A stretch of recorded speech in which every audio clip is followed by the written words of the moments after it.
Hello Ginhawa Fam!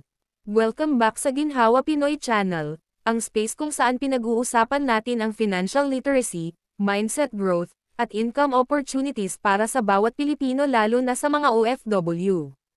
Kung bago ka dito, huwag kalimutang i-like, i-share, at i-subscribe. At kung ready ka nang matuto kung paano kumita kahit natutulog ka, then this video is for you. Today, pag-uusapan natin ang passive income gamit lang ang GCash. Yes, kahit maliit, kumikita. And ipapakita ko yung real example mismo. Recently, nakatanggap ako ng message. Your dividends worth 2 pesos and 53 centavo from ALFM Global Multi-Asset Income Fund has been credited to your GCash wallet. Malaki ba? Hindi. Pero importante. Yes, dahil nagsisimula na yung system of passive income. Dito nagsisimula ang mga small wins na pwedeng maging big wins. Section 1. Ano ang passive income? Passive income means income na pumapasok kahit hindi ka actively nagtatrabaho. Examples: interest, dividends, rental income, royalties, automated online income. Ito yung opposite ng active income tulad ng sweldo, professional service, freelance work. Sa passive income, pera ang nagtatrabaho para sa'yo. Section 2. Ano ang GCash investment? Sa GCash merong feature called GCash Invest or Ginvest. Ito ay partnership nila with legit investment companies tulad ng ATRAM, ALFM, PSE Index Funds, Global Bond Funds, meaning, hindi ito scam, hindi MLM, hindi get rich quick.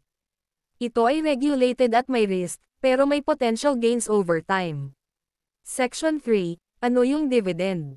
Dividend equals profit sharing mula sa mga investments.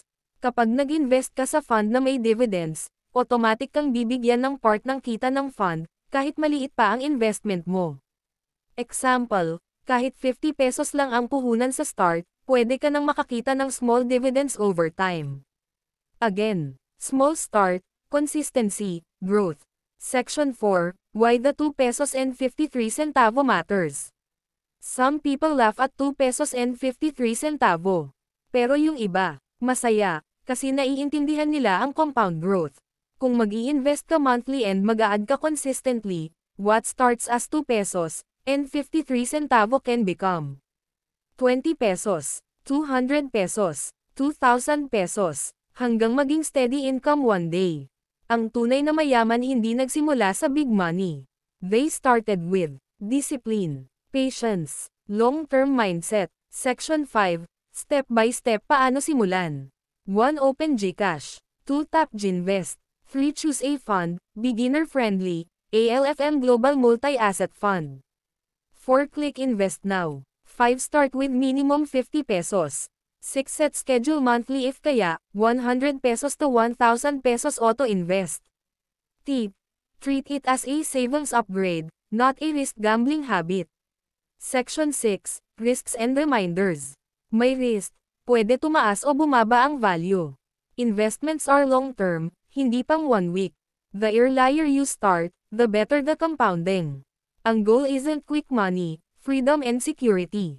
Kung gusto mong matutunan pa ang investing, mindset, and passive income para sa mas secure na future, then stay connected. Like, share this video, and subscribe to Ginhawa Pinoy, your guide to money, mindset, and modern Pinoy success. Maraming salamat, at tandaan. Small start, no start. And every peso invested is a step closer to freedom.